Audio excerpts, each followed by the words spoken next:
सुप्रभातम बाल मित्रों। आज मैं तुम लोगों को संस्कृत में अपठित अवबोधनम के बारे में बताऊंगी। अपठित अवबोधनम का मतलब है अनसीन पैसेज, यानी ऐसा पैराग्राफ जिसको आपने पहले से नहीं पढ़ा है। तो बच्चों, आपकी जब संस्कृत की परीक्षा होगी तो 4 तरह के प्रश्न आपको आएंगे। सबसे पहला जो है वह अपठित अवबोधन होगा। दूसरा जो है वह रचनात्मक लेखनम। तीसरा प्रश्न जो है अनुप्रयुक्त व्याकरणम। और चौथा जो है पठित अवबोधनम। तो अपठित का मतलब तो आप समझ गए, अनसीन पैसेज, यानी जिसको आपने पहले से सीन नहीं किया है। दूसरा है रचनात्मक लेखनम। इस रचनात्मक लेखनम में आपको अपने पाठ्य पुस्तक से ऐसे प्रश्न आते हैं जिसमें आपकी लिखने की क्षमता का विश्लेषण किया जाता है। कोई चित्र आपको दे दिया जाएगा और उस चित्र के बारे में आपको लिखना है कि चित्र में क्या है। तो आपकी रचनात्मक शक्ति को उसमें देखा जाता है। तीसरा है अनुप्रयुक्त व्याकरणम। इसका मतलब है कि आप जो पाठ पढ़ रहे हैं तो उस पाठ में व्याकरण के कौन से प्रश्न हैं, तो वो व्याकरण के प्रश्न जो हैं, संस्कृत व्याकरण के प्रश्न आपको परीक्षा में आते हैं। और चौथा जो है वह है पठित अवबोधनम।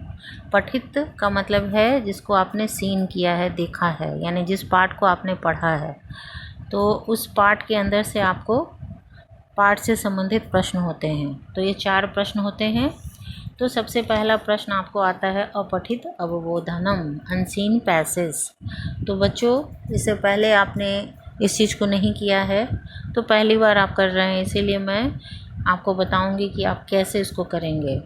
मैं बताने का तरीका बता रही हूँ, प्लस पढ़ करके इसका मीनिंग भी बताऊंगी, प्रश्न भी और उसका उत्तर भी। तो आप इसको ध्यान से सुनकर समझकर अपनी कॉपी में लिख करके अभ्यास करेंगे और हमें भेजेंगे। तो मैं शुरू करती हूँ। पहला खंड क, अपठित अवबोधनम। तो प्रश्न हम इसको पढ़ते हैं। अधोलिखितम अनुच्छेदम पठित्वा प्रश्नानाम उत्तराणि लिखत।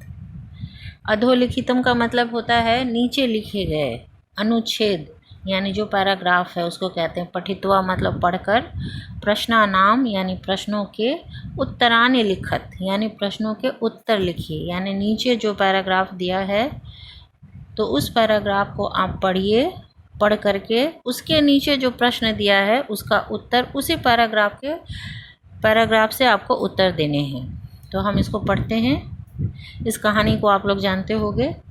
एकः काकः अस्ति। एकः काकः अस्ति। एकः मतलब होता है एक, काकः मतलब कौआ, अस्ति मतलब है या था। तो एक कौआ था। सः पिपासितः अस्ति। वह प्यासा था, यानी उसे प्यास लगी थी, यानी पानी पीना चाहता था। काकः अत्र तत्र। काकः मतलब कौआ, अत्र और तत्र ये शब्द जो है ये अव्यय शब्द है। मैंने जब बकश प्रतिकारः चैप्टर पढ़ाया था उसमें अव्यय शब्द के बारे में बताया था, यानी ऐसा शब्द जिसमें किसी भी प्रकार का परिवर्तन नहीं होता है और जिसका प्रयोग ज्यों का त्यों होता है। अत्र मतलब यहाँ, तत्र मतलब वहाँ। उत्पतति। उत्पतति मतलब होता है उड़ता है, यहाँ और वहाँ, यानी पानी की तलाश में वह प्यासा कौआ इधर से उधर उड़ता है। परम। परम का मतलब होता है किंतु। कुत्रापि जलम ना पशयति। पर कहीं भी उसे जल प्राप्त नहीं होता है, यानी कहीं भी उसे पानी दिखाई नहीं पड़ता है। परम मतलब है किंतु। कुत्र प्लस अपि ये दोनों अव्यय शब्द हैं। कुत्र मतलब कहाँ और अपि मतलब भी, कहीं भी। जलम मतलब पानी, ना भी अव्यय शब्द है। ना पशयति यानी कहीं भी उसे पानी दिखाई नहीं देता है। अन्ते सह एकम घटम पशयति। अन्ते यानी अंत में, सह यानी वह कौआ, एकम घटम एक घड़ा देखता है, पश्यति मतलब देखता है। घटे स्वल्पम जलम अस्ति, घटे मतलब घड़े में, स्वल्पम मतलब है थोड़ा, जलम मतलब पानी, अस्ति मतलब था, यानी घड़े में थोड़ा पानी था। काकः कौआ, प्रस्तर खंडानी, काकः मतलब कौआ, प्रस्तर मतलब होता है पत्थर, और खंडानी मतलब टुकड़े, यानी पत्थर के छोटे छोटे टुकड़े। घटे छिपति, यानी घड़े में, छिपति मतलब है डालता है, यानी वह कौआ पत्थर के छोटे छोटे टुकड़े घड़ा में डालता है या गिराता है। जलम ऊपरी आगच्छति, पानी जो है ऊपर चला आता है।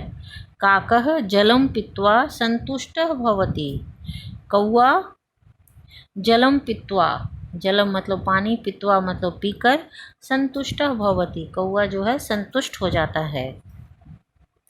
अब इसका प्रश्न देखिए, पूर्ण वाक्येन उत्तरत, पूरे वाक्य में उत्तर दीजिए।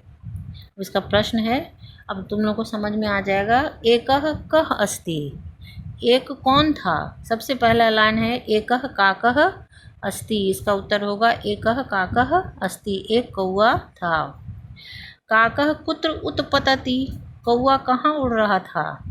काकः अत्र तत्र उत्पतति, यानी इसी पैराग्राफ में उसका आंसर है, बस आपको खोज करके सामने में लिखना है। काकः कुत्र उत्पतति, काकः अत्र तत्र उत्पतति।